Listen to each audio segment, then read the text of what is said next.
Well, a man is dead after a stabbing near Fort York. This happened shortly before 2 this morning near a shelter at Lakeshore in Bathurst.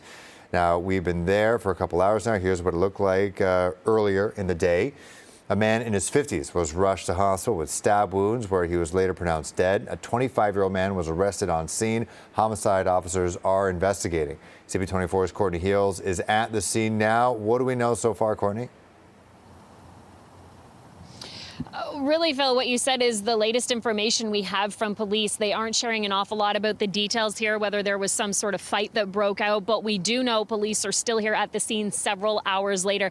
You mentioned it was just before 2 in the morning when they were called here. So this is a shelter known as Homes First, run through the city. According to Toronto police, it was just before 2 in the morning. They say they received reports of a man who was suffering from stab wounds here. When they arrived, they say they found the man in his 50s with stab wounds, very serious injuries. He was rushed to hospital but did not survive. Police also tell us a 25-year-old man was arrested here at the scene. We have no details yet on charges at this point, but we do know homicide is investigating. And I mentioned the area, so this is Bathurst and Lakeshore, pretty busy area, and it has been busy for much of the morning. You can see there's still a couple of police cruisers here in the parking lot.